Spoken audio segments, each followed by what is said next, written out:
people always thought like, well, she's a model and she's confident, so she must have the self-love. And I think that there was a lot of other things that I hadn't dealt with, spiritually in my life.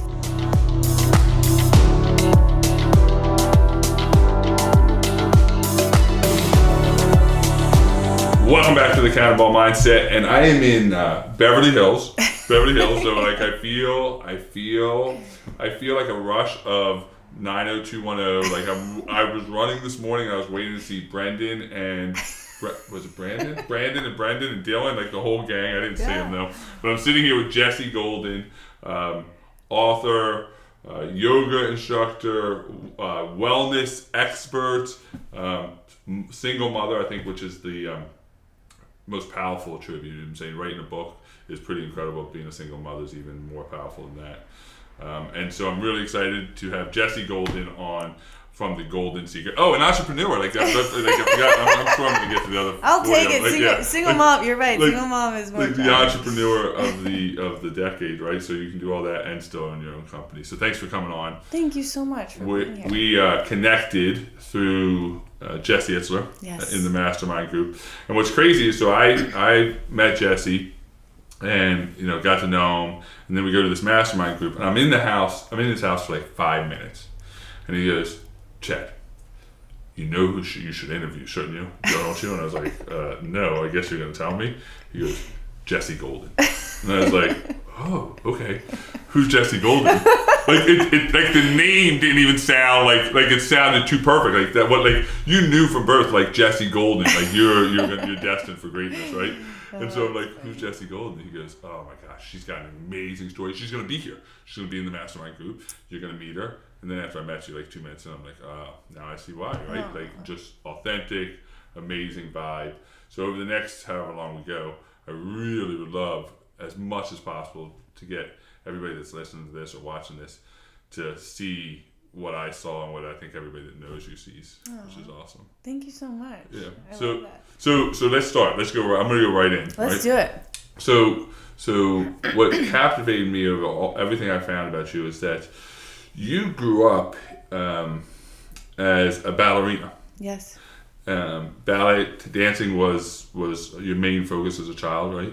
Yeah, my mom had a dance studio for over 40 plus years.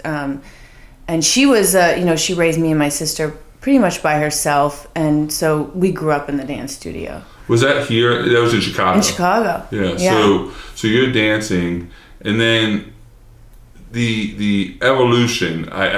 This is what's crazy to me. Like I'm always captivated by how people get to become these successful entrepreneurs, and people see this lifestyle, right? So today with social media, they see this perfect lifestyle. You just said a quote to me that one of your friends had said to me. Is like, you never take a bad picture, and your friend said, yeah, I just don't post a bad picture. I don't post a bad picture, right? Yeah. And so people see this image, and they're like, man, she must have had all the breaks. Like she's living in Beverly Hills. She was a model. She's got her own company. It was probably a street paved with gold for her. Yeah.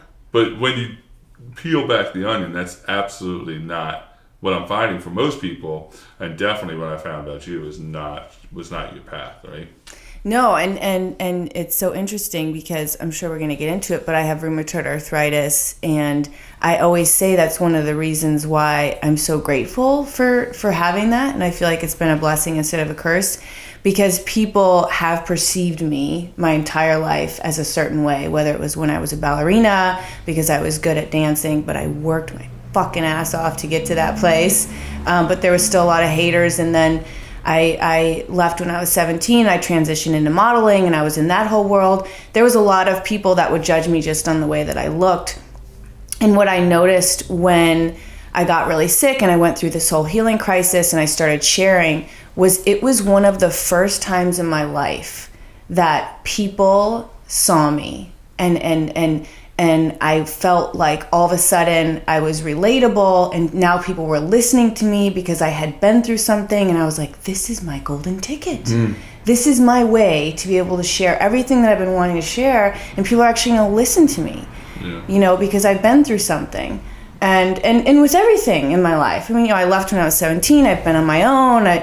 Financially, I had a child by myself, completely by myself, financially and everything. No family here. So I've done all these things, but because I have such a positive outlook, people perceive it as the golden road. Or it's not real. It's not like and that's what it is. I'm saying social media has put a filter, and it's not just social media. I think this is well before social media, right? Yeah. I remember as a child, I would make judgments about other people that had what I didn't have. Right. I'm saying that was and that there was no social media 40 years ago when I would do this, right? And that was my own insecurities. But I think what happens is now it's just exemplified even more because social media and people see it and they're like, well, she either had it all paid for her, like it was just paid for gold for her, or she's not really this happy. This is all a big ruse, right? Which is so crazy that we live in this society. But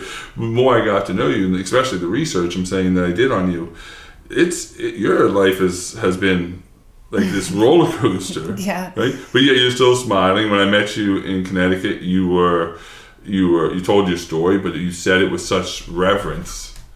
That to me it was like, wow, I gotta dig more into this. So you talked about just briefly in what you just said, but you leave Chicago to go to Florida for spring break or for a vacation. I don't know, I assume spring break. I was 17, spring break. I graduated early, so I was out of school already. And so what happened?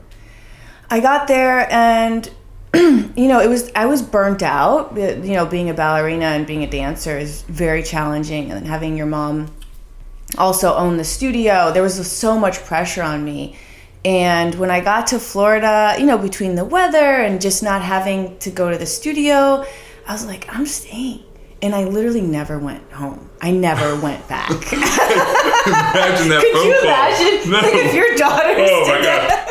First of all, if they wouldn't have to call us because I'd be like a block over spying on them in a hotel. Right? But I can't even imagine. So you're 17. What was the shift? What was the reason that you just said, like, what was it that you said, that's it, Mom? And what was it like making that call to say, hey, I'm not coming back to Chicago?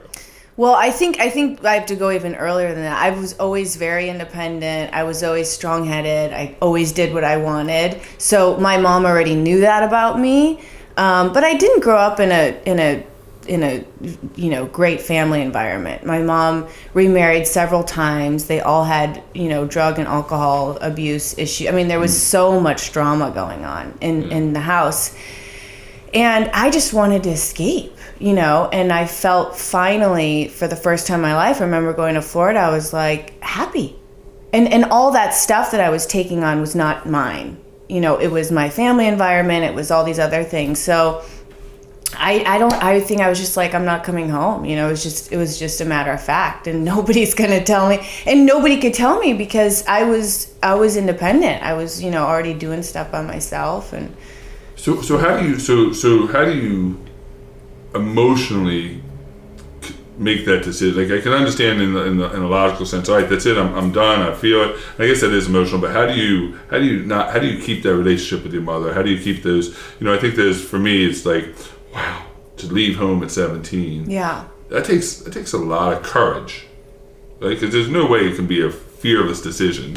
It's got to take some courage. How are you able to, at that age, say, all right, well, if I'm going to make this decision to stay in Florida and not go back to Chicago, that means I'm now throwing away my safety blanket. There's no, like, I have to stand on my own 2 feet. I have to pay for my own meals. I got to put a roof over my head. I'm saying that's going from one extreme, like, I have the safety, even if it's dysfunctional, all the way to, if it's meant to be, it's on me. It's interesting because I haven't thought about it in a while, but I'm thinking what's coming to my head is like, it was so bad that I didn't even have the fear. Like, I was like, peace out. I will take this. And I mean, I lived in my car for a while. Like, I was, but I was happy as a clam. Nobody was telling me what to do. I wasn't dealing with anybody else's stuff. And I was fine. I was completely content and happy. And I think I realized then that I didn't really need much, and that's when I really started figuring out about myself, that I was a sensitive person, and kind of figuring out, okay, I don't want to be around these type of people, and that's really challenging when it's your family. Right. You know, and now as I'm a mom, like I realize now, like that was really hard for my mom, and it was really challenging for our relationship for a while.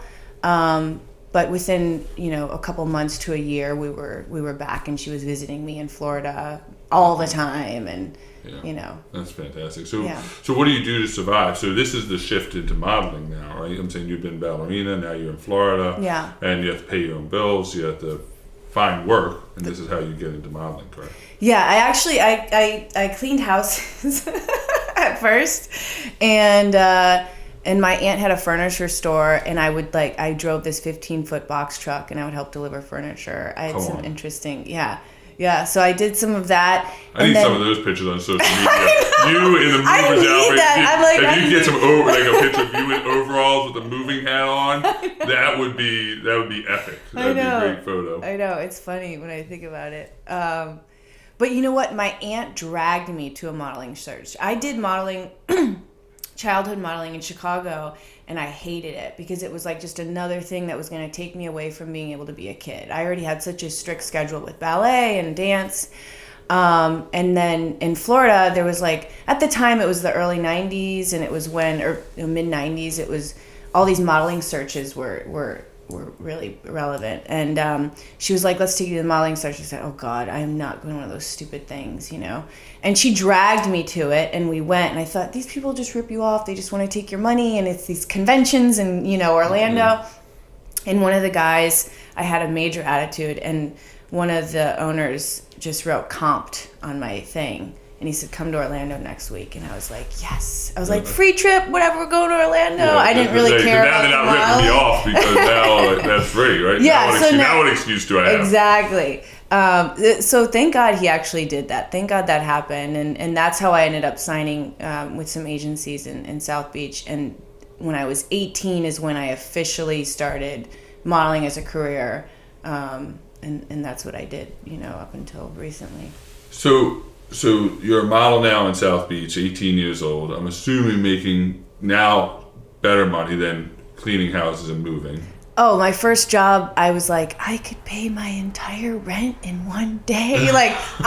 Nobody could tell me nothing. I was so stoked, I felt so independent, and nobody could tell me nothing. Would you say that's the start? That's the if you go back in your past, is that the spark, that opportunity, that feeling of I guess breaking away was one, but now breaking away and now financially being able to support yourself and feel good about what you're doing. I'm saying, was this a big one of the highs?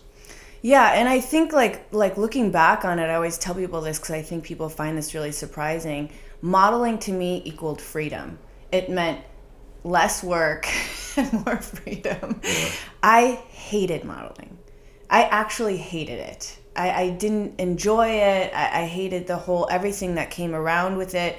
The photographers, the schmoozing, the agents, I didn't like it. And I didn't like having to be judged just by the way I looked. I was judged my entire life on my ability, and I was used to that. But everything else was like, ugh. But I was willing to deal with it because the financial freedom that it allowed me.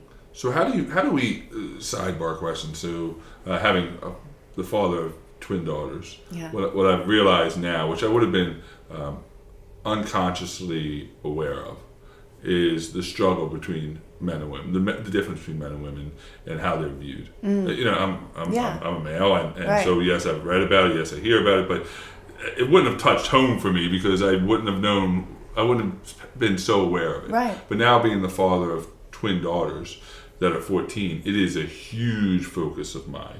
And what I'm realizing is that my daughters will be judged harder on how they look than I ever was. They'll be judged different on their weight than I am. They'll be judged on their intelligence different than I am. Everything is judged completely different. And so how do you deal with that, especially as a model at a young age, as a model, where people are, I'm assuming, judging you solely on how you look and not giving in to whatever that perception is that they may have, and still being strong enough to say, hey, there's a lot more than what you're looking at? I mean, I'm so grateful for ballet for so many reasons, but it really made me bulletproof. Like, I was judged, so much on my ability, and criticized. There's a whole nother story there. But by the time I got into modeling, it was almost like a joke. Like, I was like, okay, whatever. I you don't like the way I looked, or I didn't fit the part. I washed it away. It really didn't bother me at all, because I was bulletproof. And I had, my mom was a really good example in that department. She was also a dancer, but I never heard her body shame herself. She always had a great, persona about who she was, and took care of herself. And so I had a really good example. So I'm assuming that there's no 14 to 17-year-old girls listening to this podcast. Maybe I'm wrong. Maybe my daughters will listen to it. But if you were to give the golden secrets of a 14 or 17-year-old girl who's struggling with their self-image and how they're being perceived, what would those golden secrets be? Now looking back on it, what would be the advice to become bulletproof? Yeah. I mean, what I try and teach my son is I tell him to find that love with yourself that is unwavering with, so no outside influence can change that, because everybody's going to have an opinion. And when you put yourself, especially the generation now, you're putting yourself up, in social media, you're getting people, opportunity to judge you. And that has to be unwavering. You have to be so solid in your own feet, in your own self-worth, in your own love, that no matter what people are saying outside of you, it doesn't matter. Most of the time it's coming from their own issues. But also, I just read this quote recently, and this is how I feel with like rheumatoid arthritis. And I just interviewed this girlfriend of mine who, she's a burn survivor. And I think when you find that unique thing about yourself that makes you different and you embrace it, that is actually what makes you the most beautiful. Yeah. Wow. Is finding that part of you. Yeah, I love that. I've said that, and most people that have heard me speak or that know me know that one of the staple questions I ask my daughters pretty regularly is I say, I love you, tell me why. And at first people would look at me like I was crazy, like, why are you asking them to tell you why you love them? And because forever they have to say, because I'm smart, because I'm beautiful, because I'm a great sister, because I'm a great friend, because I'm, and they're hearing themselves say these amazing things about themselves all day long. So that way when the world goes to beat the shit out of them, and I see it happening now more than ever, they have this Wonder Woman cape that says, I'm not this. I've been telling myself I'm beautiful, that I'm smart, that I'm amazing. And what most parents find is they go home and they say, I love you, tell me why, and their first response is, well, you're my parent, you have to. Yeah. I love you because you're an amazing human being, and let me tell you that instead of me telling you, although I will tell you over and over and you'll know it, it's more important that you know it, that you list yourself first. Yeah. I love that. Yeah, it's amazing that kind of. I'm so cognizant of it now more than anything in my life of how my daughters are judged, and they're raised. My wife is one of the most amazing individuals to ever walk this planet, and they're raised by a woman who's a lawyer and a doctor and a mother and an entrepreneur, but it's still they have to see they're on their own warrior march. Yeah, they have to figure it out at an early age, right? Yeah. So all right, so now you're in Miami and you're modeling it up and you're making money and you got your own place and you're bulletproof now. How do you get to the West Coast? Because we're in Beverly Hills now. You're no longer in Miami, and how do you make the transition to say, all right, now the next journey is I got to get to the West Coast? Yeah, I mean, I could have stayed in Miami forever. It's such a great place to live. But with modeling, there's a season, and it's usually the winter months and everywhere else. So the rest of the time was kind of dead. So I was like, well, I need to get a little bit more work. And there's actually a little side story here. I actually ended up moving to Vegas before I moved here. And I lived in a pit stop. Yeah, there's a pit stop in Vegas. Which seems to be the natural trend. Like if you're going all the way to California, you might as well stop in Vegas. Like No, but Miami to Vegas to LA. This is a great story. I have a little bit of a theme here. My sister was getting married in Vegas, and so I went to my sister's wedding, and I never left Vegas. I know. I hope you don't go to North Dakota anytime soon. Right? No, there was like a window where I was like, oh, I better not travel anywhere. I might not come home. So, had you been to Vegas before? I had been to Vegas. It was for a guy. There was a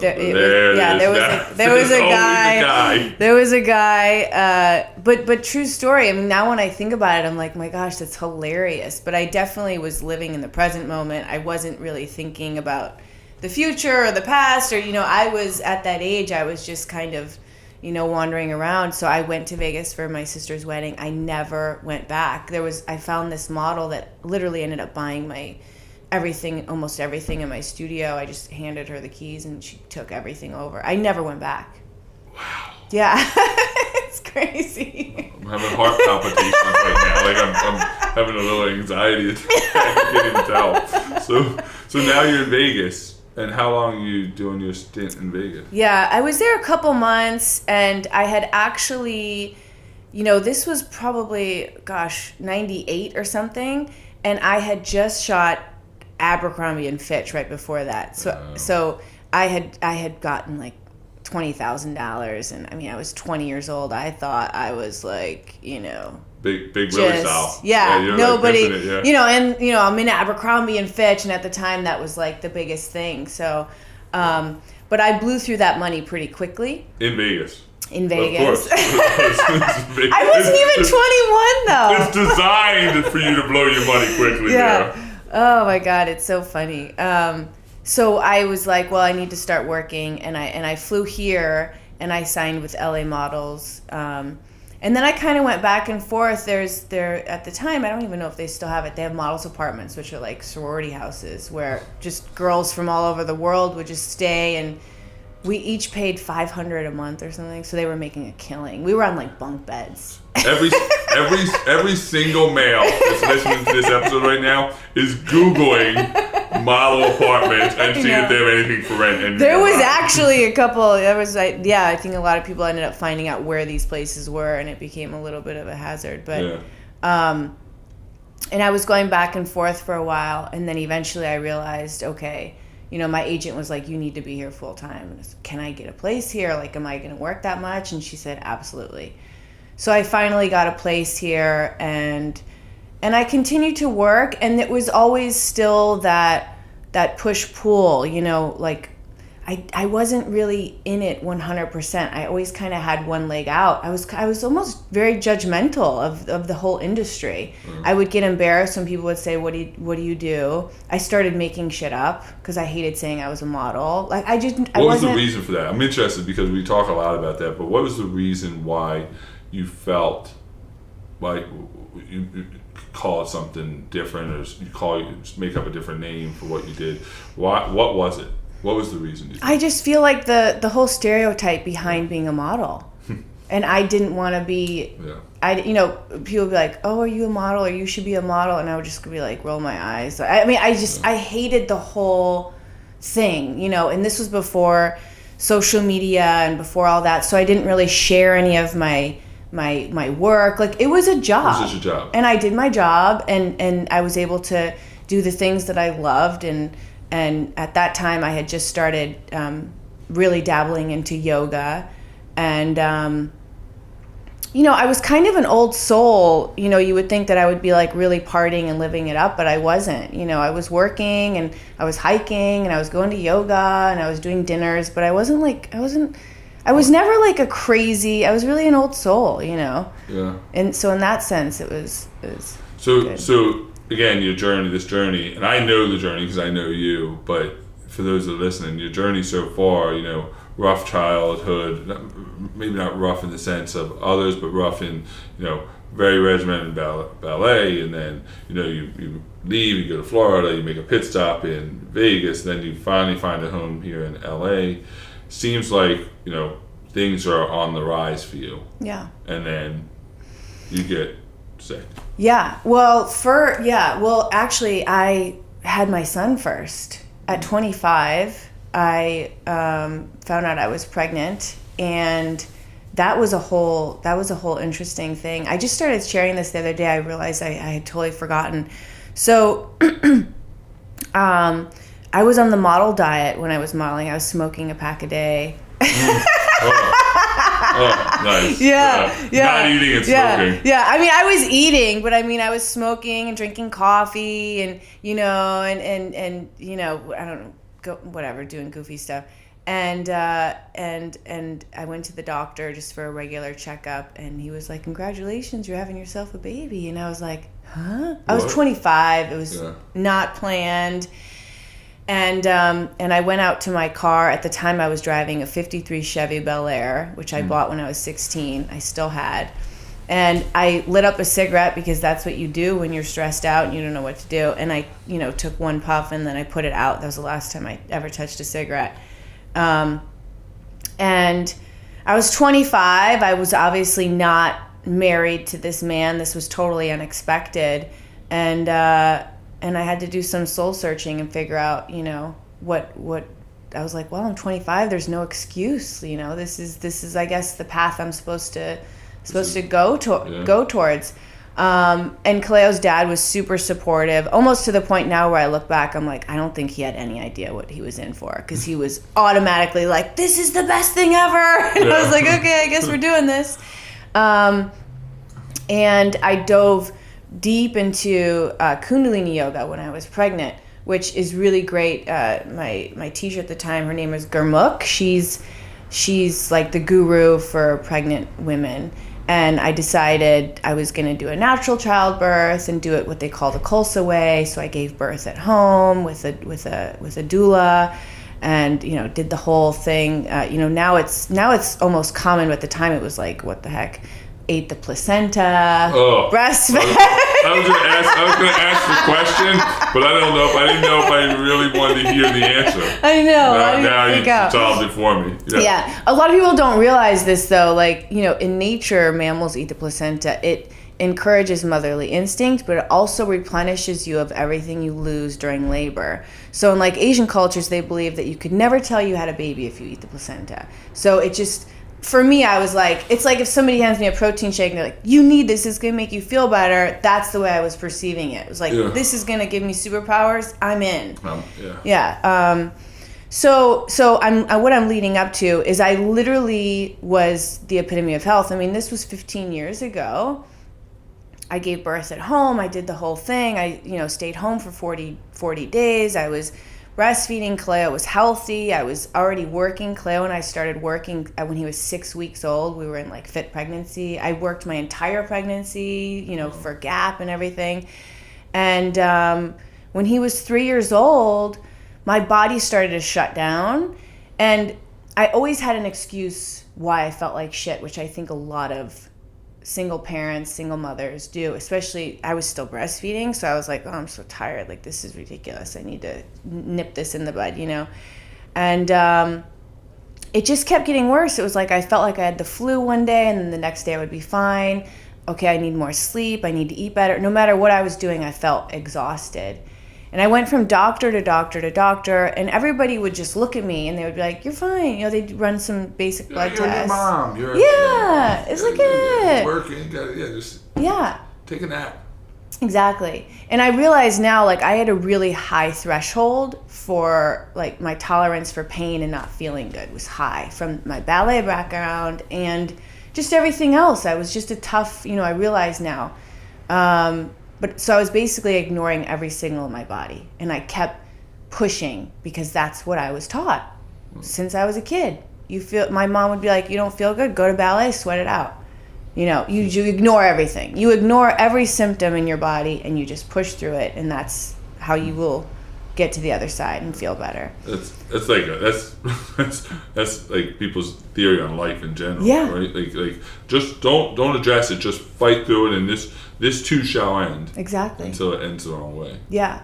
I kept pushing, and the signals got worse and worse and worse until I had no choice but to listen. And how that showed up for me was I didn't walk for almost a year, but my body completely shut down. It felt like overnight. And it's so hard to explain to people unless you've experienced it, but rheumatoid arthritis, it's systemic, and it affects all your synovial joints, but it can also, affect your organs and those are any joints that bend. Any joints that bend, yeah. So I basically felt like the Tin Man overnight. So it would take me, 10 minutes just to get my legs to the edge of the bed.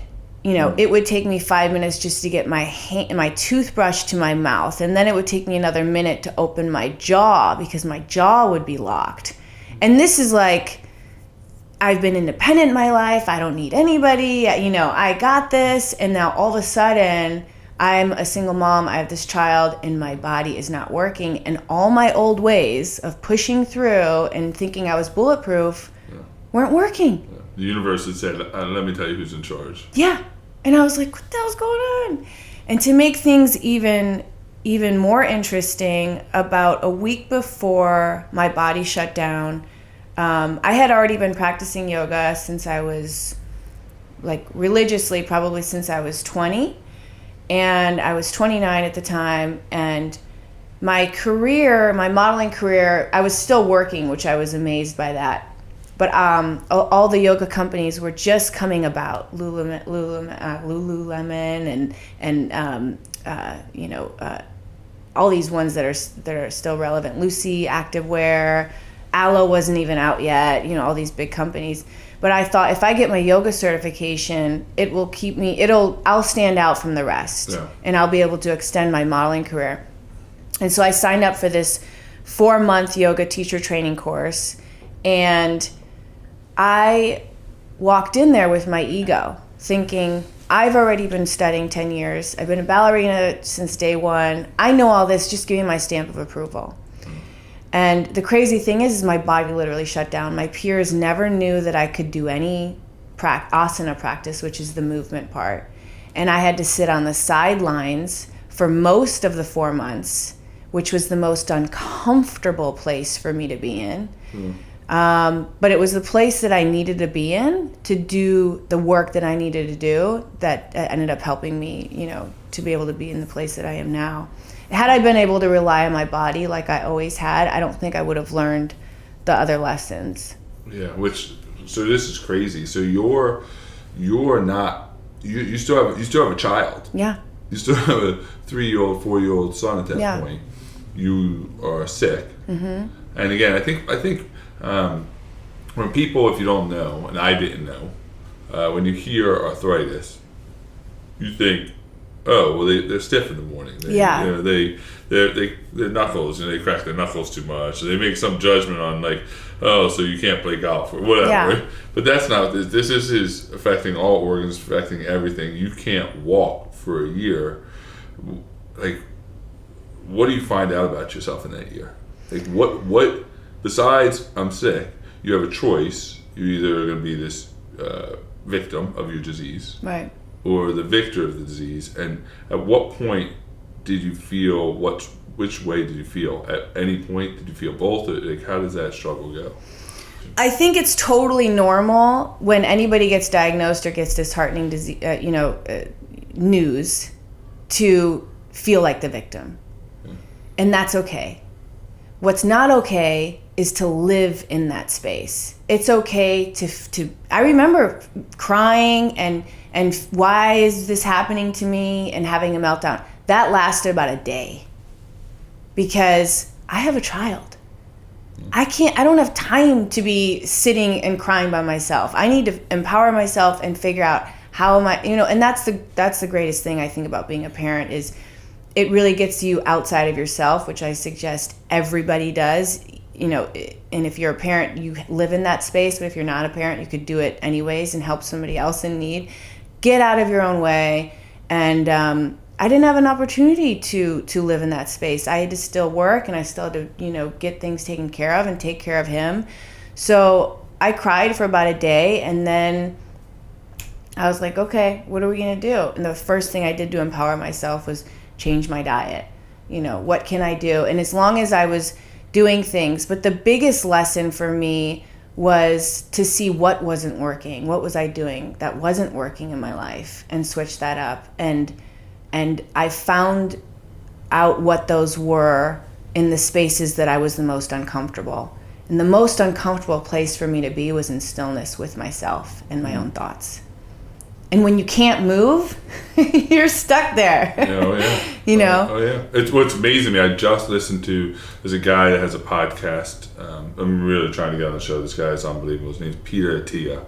He has a podcast called The Drive. He's here in LA somewhere. And he had a guy on the other day, Sam Harris, who owns this meditation app, like one of the meditation apps. And he said, if you think about it, the worst thing you can do to a human being is put them in solitary confinement. Mm-hmm. He said, you go to the worst prisons in the world, and these people would rather be in general population with murderers and rapists and these really, really bad people. They'd rather be there than in a cell by themselves with their own thoughts. Yeah. He said, it is unbelievable how we've evolved, because we're such relationship creatures, that, to your point, when you're sick and you can't move and you can't get out of bed, you're stuck with your own thoughts. Yeah. So how do you deal with that? How did you learn to use that as a blessing and not this uh-oh kind of thing? Well, I journaled a lot during that time, but I noticed a lot of patterns. And in yoga, they do things like vipassana and like meditation for days, and you sit with your own thoughts and you see what comes up. And I think in life it's really easy to ignore that space, because we don't allow that space for ourselves. So we push them down, or we don't really deal with things. And I started being able to notice where I had triggers, where my loopholes were. And when people ask me, like, how did you do it? I don't say I cured myself from rheumatoid arthritis. I'm still living with it. I choose to thrive despite it. And it's been my greatest teacher. But one of the main things that I think, I noticed, and what I built my entire company on, is my thought patterns. And I traced it back to, if you don't know, a ballet studio has a mirror the size of the entire room.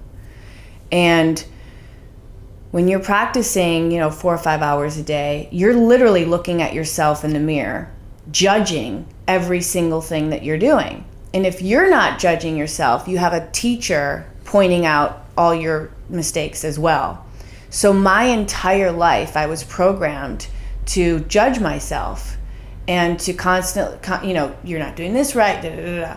And I noticed that even if I wasn't verbalizing this was my internal dialogue all the time. That is like drinking poison. It's like drinking poison. So I would notice if I was having these thoughts, and then I would try and switch it. Even about just being sick, like, having negative thoughts. Well, I didn't eat right, or I didn't take care of myself, or blaming myself and judging something. So I started noticing my thought patterns and kind of making new pathways of positivity and self-love. I realized that I didn't really have, I was confident, and so I kind of thought that was the same thing. It's not. It's two totally different things, The difference between confidence and self-love? Yeah. What's the difference, do you think? Well, I think people always thought, like, well, she's a model and she's confident, so she must have the self-love. And I think that there was a lot of other things that I hadn't dealt with, spiritually in my life. Abandonment issues with my dad or my stepdad, or, whatever it was. And really just accepting myself for who I am. Not without the dance, without the modeling, without this, without that, with just who I am as a human, Yeah. So powerful. Yeah. So I'm saying it's I didn't realize it for so much longer in my life. I'm saying within the last 10 years of how important it is to really appreciate and love the person that you're looking at in the mirror. Yeah. And I'm not just talking physically. Yeah. I'm not talking about physically at all. I tell people all the time, if you follow me on Facebook or Instagram with your friends, I'm constantly running. I ran this morning here in Beverly Hills in the rain. And somebody recently said, why do you run so much? And there's a couple reasons, but the biggest reason in my life has been such a shift moment, and shift for me stands for see how I find truth. See how I find truth. I love that. And before I find truth in alibis and excuses and no self-love and not loving who you saw in the mirror. And for the first time in my life, I can without question say that I really love who I'm seeing in the mirror. And it's because I feel so proud when I go for a run. It's nobody else, it's just me. That becoming the person I've always wanted to be, but never had the strength to do.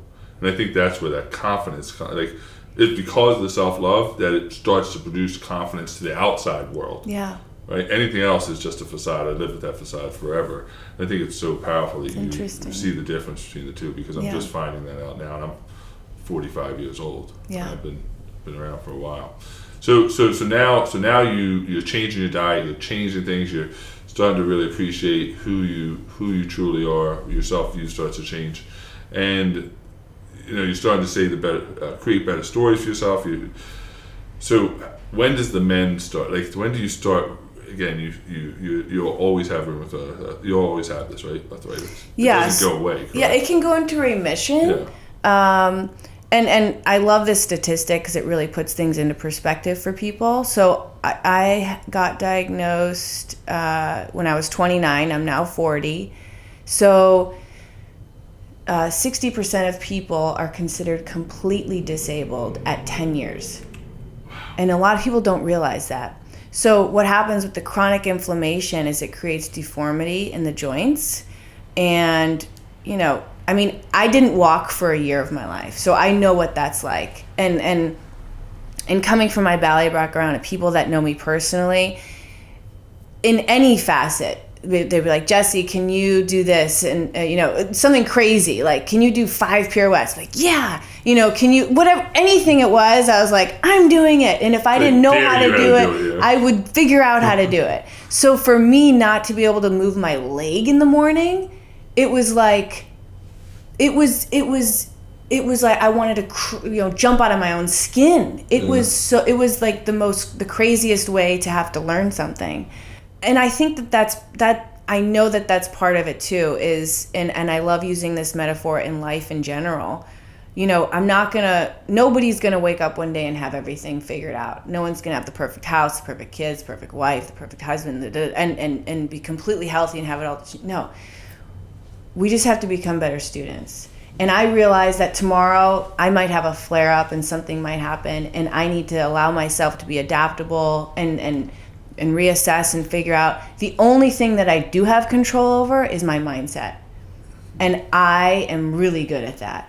And it's not bullshit. I am so good at being optimistic and finding the positive in every negative situation.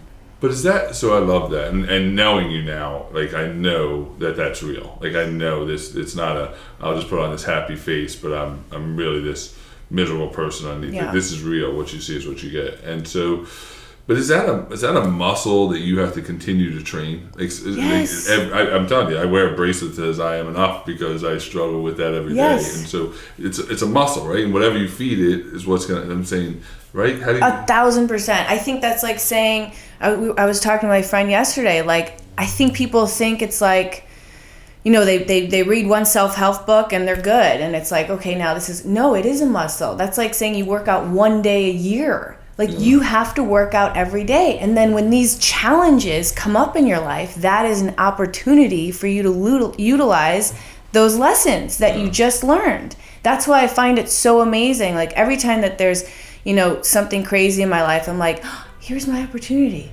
Let me see if I can actually do what I preach and what I love sharing with people, instead of going, why is this happening to me? What can I learn from this? How can I be the bigger person and actually, do what I say? So do you think that your sickness, do you think it happened to you, or do you think it happened for you? Now looking back. Oh, I've always thought it happened for me. And what was the reason? What was the looking back now and seeing the whole journey in the rearview mirror? Yeah. Looking back, what what was the lesson? What was the ultimate lesson that you say, you know what? I get it. I understand now. Oh, there's so many. But I feel like disease is given to us for us to learn these lessons in life. And until we learn them, I think that they remain. But once we figure it out, and for me, it was that it's okay that I don't have to be Superwoman. I don't have to do everything at 100 miles an hour. It's, being kinder to myself. Everything goes back to the self-love for me, and having positive thoughts about myself. And, in other ways too, I became a holistic health practitioner because I had rheumatoid arthritis. I wrote a book because I have rheumatoid arthritis. I feel like it made me relatable. It made me human. It gave me a platform to share my story other than, hey, I'm a model, listen to me, I have some, good shit I want to say, So the book doesn't happen. The path you're on, certainly where you are now, is completely different. Yeah. Not better or worse, just different. Mm-hmm. There are people who don't get to learn by your example of how to deal with it. Mm-hmm. What do you think the lesson that taught your son is? This is interesting because for he was 3.5 when I got diagnosed, and I tried to keep it from him for as long as I could. So he never saw me cry. I would kind of fake things. There was one time where I couldn't open up like an apple juice, and he was like, "What's wrong, Mom? You're not strong anymore?" And I was like, "Oh!" Like I wanted to just start crying. But I tried to keep it from him as much as I could. And probably when he was 11 or 12, I finally sat him down and told him what it was that I had or something like that. But I think what I hope that he would learn is just with a positive mind, you can do anything, no matter what is thrown at you. You can turn it around and use it as your superpower. I mean, I think it's my superpower. Yeah, no question. It's my gift. Question. So then, okay, so now you're feeling better, you got your mind right, you got your self-love right. So at most point, I think most people at that point said, all right, I'm in a good place, I'm going to kind of relax. That's not what you do. No. You start a company. What the hell? I know. You don't understand the stress of an entrepreneur and owning your own business No, I had no idea, to be honest with you. But again, the company happened really organically though. When I had rheumatoid arthritis, and then I kind of went through this whole process of healing myself, I'm saying in quotations, because that's not what I did. I just choose to thrive despite it, because I still have issues. I still feel like shit some mornings, and I work through it, and I have my little golden toolbox of remedies that I do. But I keep losing my train of thought. I don't know if that's a sign of a good interview or a bad interview. A bad interview. No, it's a good interview. Yeah, so it happens organically. You're gonna start. Yeah, so I started at the time. I was saying this earlier. A lot of the yoga companies were just coming to birth, and I was so lucky to get on that bandwagon. And I helped a lot of these yoga companies launch. I got to be the model, and a couple of them started giving me a platform to be able to share my story. Because I was a big advocate of making yoga accessible to everybody. And we were talking about this before the podcast happened. But I love getting people like you that don't like stretching and don't like, Yeah. Let me, just so I make this clear. So we're at our mastermind retreat, and there's 20 or 30 people there. And in the morning, they say, Jesse is going to lead a class of yoga. And they say it with such reverence, right? Downstairs, if you want to join downstairs. And so everybody's all excited, there's yoga, and we're gonna do, I don't know what they were calling different positions, and I'm I don't know, and I almost feel shame because I'm not no, I'm just gonna go for a run, and so I'm all right, you know what? I'm going to eat my own dog food here. I'm going to step outside. I'm going to try this, right? So I go downstairs and I pick a mat and I'm like, I'm going all in. That shit lasted for like 3 minutes. Like I got past the first, all right, just sit up real quick. And I was like, all right, I'm out. I'm done. I'm not doing this anymore. And then the problem is I wasn't smart enough to pick a mat like in the back, like corner that I could sneak out the door. Like I had to stand up like a tree standing up in the middle of an open field because everybody's laying down. And I'm like, oh, well, I'm just sneaking out. And I never came back. I was like, no, that shit's not happening. Yeah, so you're able to get... You're the people I like getting a hold of, though. It's hard when I was teaching a large class because I have to kind of modify for everybody and make it nice for everybody. But I always say to people, saying you're not like I can't go to yoga because I can't touch my toes. It's like saying I'm too dirty to shower. Like you have to start somewhere. Yeah, right. That's why I love, being able to share my story. Yeah, I was flexible from ballet and everything, but after I was sick, I mean, I'm like 130 pounds now. I was 90 pounds when I was at my worst, and I couldn't walk. Yeah. To gain my mobility back was so challenging for me. So that's the part that I love sharing. Like I've been there, like probably even worse than you'll ever be, and I was able to come back around. I lived my whole life as the Tin Man. What's crazy, and I've never shared this, and I can't believe we might edit this part out after I hear it, but what's crazy is when I was a child, when I was 5, my mother put me in tap dance and ballet for years. Oh, I love that. For years, so probably, I don't know, it seemed like 40 years, but it was probably like 3 or 4 years. I was the only guy in the studio. Yeah. And it was literally called Chad and the Girls. Oh my gosh, stop. I'm telling you. So we need those videos for those have all been burned, right? Those have all been burned. And the reason why is, I thought it was just because my mother wanted to embarrass the hell out of me. But I think what the reason was, and what she had told me, was that she knew I was going to be tall. My mother's almost 6 foot. Wow. My father's 6'4". I was a big kid even when I was 5. And I think she realized that I wasn't going to be able to chew gum and walk at the same time. Yeah, coordination. I had no coordination whatsoever. So she put me in this, and I don't know. I don't want to say it helped because I still can't touch my toes. but I think that I think you make such a great point. It's the things that we really don't want to do are probably the things that we really need to do the most. The things we resist. I resist this whole idea of stretch. I don't stretch before I run. I don't obviously do yoga or yoga poses or anything that takes any flexibility whatsoever. And it's probably the one thing I need the most in my life. But there will come a point where you will be forced to have to stretch. Yeah, at some point. At some point. Well, it amazes me because you run so much. That's why I was like, do you stretch at all? Well, it's crazy. I was running through the streets of Beverly Hills this morning, early in the morning, and it was raining, and the sun was just coming up, and it had any of these celebrities, millionaires, whoever live on these streets, these big ass mansions here, if they were to look outside their window and see this figure moving in the dark, right? A 6'8" figure moving in the dark in the rain, I'm sure there are a couple security guards or police that got called. Because it's not graceful. It's like a boom, boom, boom. It's like a dinosaur moving down the streets of Beverly Hills. All right, so anyway, so you start a beauty care line.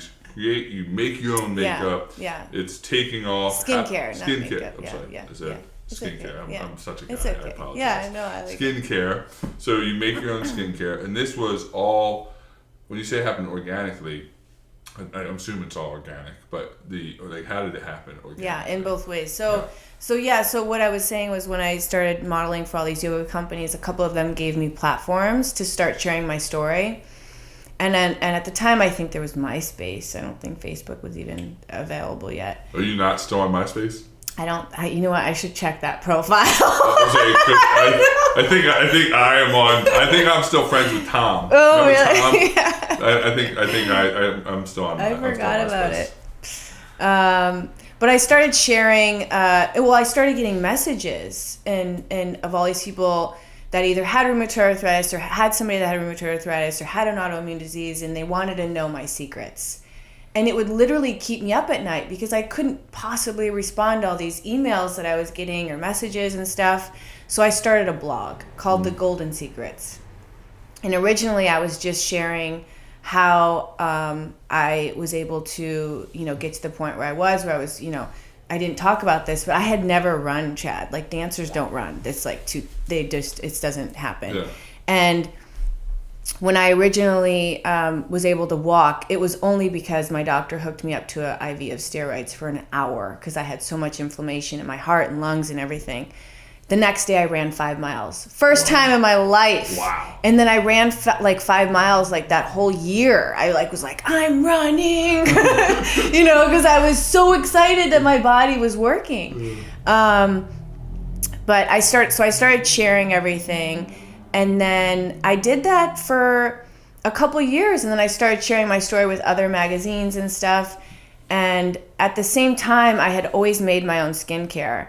And this one signature blend perfume I started making when I was 15. And everybody would always compliment me on it, say, what are you wearing? And this was before the essential oil craze. And so it was just the essential oils that I mixed together that I've worn since high school.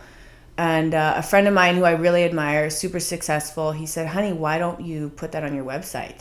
And I was like, that's the stupidest. I literally thought that was the dumbest idea I've ever heard. I was like, A, no one's going to want it. And B, I don't want everyone smelling like me. This is my golden secret. This is my smell. This is my scent. I was like, what the heck? But I took his advice because, I had just started kind of slowing down with modeling. I was 30-something years old. I'm like, I'm not going to be doing this much longer. Yeah, so old. Yeah. So old for modeling. Like, it is old. That 30, is old for modeling. Yeah. And then when I really started to think about it, I was like, what is this essential oil for me? And it became so much more than the essential oil. And the story behind it was every day, several times a day, I pull out this little roller bottle and I put this on, and it's a time for me to check in with myself. And this little roller became the tool for me to do that, for me to check in.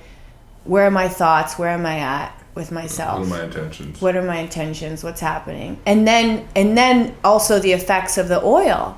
The oil was, uplift my mood. It would help me with clarity. It was doing all these things. And I thought, I've been giving away all this free information for years, spending time writing and sharing and just wanting to help people. This little bottle of oil has helped me so much in my life. I need to share it with everybody. So I just put it on my website. On my birthday, I launched it. And I was just like, you guys, I've been wearing this since I was 15. It's one of my golden secrets. And I sold like 100 bottles in a day. And I was like, wow. Oh, shit. Okay. Now I got to make this. Yeah, I was like, what am I doing? And that's been the journey. It's really interesting. Like, I tell people this. I don't know what the fuck I'm doing. Business is all new to me. I never did any of this. I figured it out, along the way. Every single day I'm uncomfortable. I'm doing things out of my comfort zone. But the basis of my company is these are products that I still hand make, that I love and I believe in. And I'm so honored that I get to share it with people, and that there are platforms like Instagram and Facebook that I get to, share it with. One of the best things I heard you say, I don't know where I heard it. Maybe you said it to me when we were in Connecticut. Maybe I heard it on one of your podcasts. But you still make these products, and every product you still pray over or say, yeah. Like, you still, like, this isn't just a product for you. Mm-hmm. This is a vehicle to have an impact on somebody's life, and you don't take that for granted, which I just think that's, in this day and age of just mass production and mass marketing, you've said, this is important to me. The energy of I was in when Kabbalah was I was just telling Devin, my boyfriend, about this. When Kabbalah was like all the craze, I was studying Kabbalah. I gave birth in Kabbalah water. Like, I was like, get the Kabbalah water, fill up the pool, we're doing this. But the whole basis of it was prayed water. It was water that was prayed on. And then there was that amazing documentary with that doctor, I think he just passed away actually, who, when they studied the water molecules after it had been prayed on, it actually shifted. Changed, yeah. And I'm a huge advocate of that. When I make, I do a whole ceremony and I make the products and I used to use the word, it's interesting because when I started, there was no doTERRA, there was no, essential oils. And I was kind of weird. Like, what do you mean organic and non-toxic? And I would use the word high vibrational a lot. And I just kind of shifted my marketing a little bit because I feel like it's kind of getting a little hokey. Yeah. But it's true. It's like getting a home cooked meal versus, going to get fast food. Like I put good vibes in there. I just said to somebody, I was in Kentucky last week, I ordered an old fashioned. I said, can you make this with love? And he said, I'm going to make this drink with a lot of love. And I'm telling you, it's the best old fashioned I've ever had. It's so true. Maybe it's the same exact old fashioned, but the fact that he said, I'm going to make this with love, made his intentions so pure when he made it. And I think that's what we need more. My word of the year is intentions, right? I love that. That's my intent. And, everything I do, I'm trying to think like, all right, I went for a run this morning. What's my intent? I'm coming to the podcast today to interview. What's my intent? Why am I actually here? And if it's for somebody else or something else, if it's for the betterment of others, then you can't go wrong. It's only when your intent is self-serving that it's to me is wrong. I try and live by two things. Is it for the highest purpose of my life, like utilizing my life for the best, and is it the highest purpose for everybody, for the whole? Yeah, that's awesome. I love that. Then I'm okay. I love that. All right, so a couple more questions, and I'll let you get back to work and life here in Beverly Hills. And we're sitting, by the way, on a Love Sack couch. Yeah. Sean Nelson's mutual friend. You gotta watch the video of Kaleo, my son, who's 14. He gave me so much shit, but he's like, I did everything. We watched the video. He literally built this couch. Like, it's so cool because it's like Legos. Oh yeah, it's unbelievable. Yeah. And then you got your Love Sack over there. Of course. So a couple more questions. I'll let you get back to your life. But first question: what's next? So it doesn't seem. It seems like you are always where your feet are, which is like you're just so present. But what's next? You got a book, you got a great company, you got 497 million Instagram followers and Facebook followers, and everybody. I'm leaving here and going to interview a friend of yours that you connected me with, who heavyweight champion of the world, middleweight champion of the world, Frank Shamrock. So you well connected. Like, what is Act 2? You just turned 40. Yeah. What's Act 2? Well, you know what's funny is I want to have more kids. What?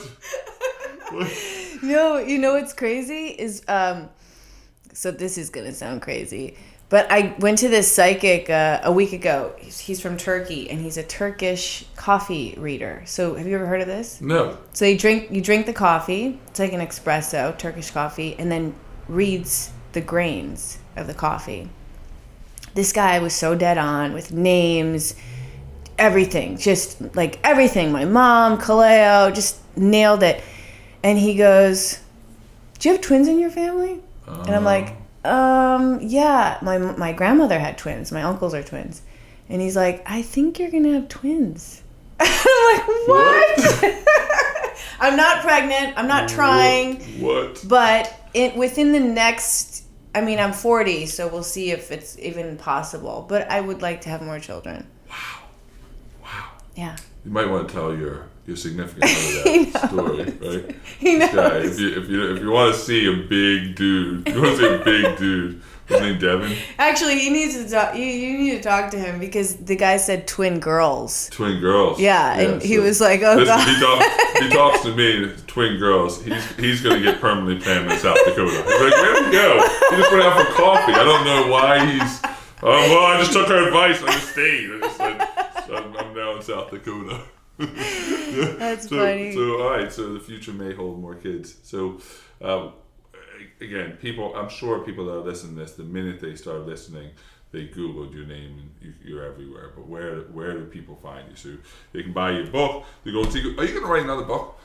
So this book, again, I have not read this book. I have seen the poses and the pictures, and I know that I will not be doing it. I don't want to mislead you that I'm going to go home and try this stuff. But will there be this is a health book. This is Optimal Health and Wellness.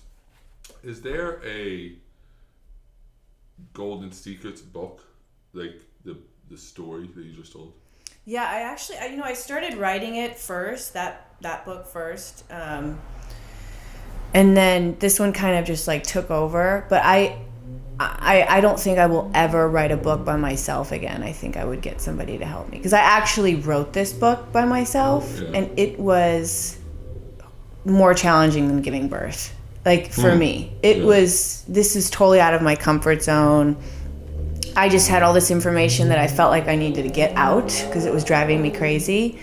But I would love to write more books. I'm working on this other project right now that I'm super excited about, and they're called guidance cards, and it's just another tool for you to tune in throughout your day if you're having a challenge or you just want some clarity. And really all it is you're tuning into your own subconscious. So it's not me giving wisdom. It's all these amazing cards with different things like intention or affirmation or whatever it is, and it just makes you rethink. Yeah, get your mind straight. Yeah, get your mind going. Yeah. All right, so where on the 47 million platforms do people find you? Like, where's the best place to connect with Jessie Golden? Instagram. I'm Jessie Golden on Instagram is where I'm the most active, and I feel like I can connect with people. thegoldensecrets.com. You can find all my products, and of course my books on Amazon and all that good stuff. All right. So first of all, thanks for allowing me into your home. Right? Of course. So, when I'm like, all right, I'm coming out. Where are we gonna do the podcast? You're like, oh, we're gonna do it at my house. I'm like, really? All right. In Beverly Hills. So thanks for that. Of course. A lot of gratitude for you and for that. Thank you. All right, last question, and that is, when you leave this earth 60, 70 years from now, what is the contribution you want to have made? We talked about this when we were in Connecticut, and I just have this, I want to leave people with a sense of light. Every room that I walk into, I try and make it brighter. And that's what I hope to leave. That you can never give too much love. You can never be too kind. Just coming back to a state of love. And that's awesome. Yeah. And as you say that, the sun literally it's so spooky because as you said, so much light, like a ray of sunshine goes into that window. I'm like, all right, this shit is going to get a little spooky for me. That was awesome. Thank you very much again. You're amazing individual. And Thank I appreciate you so much, Chad. more than you can know. So thank you very much. Thank you.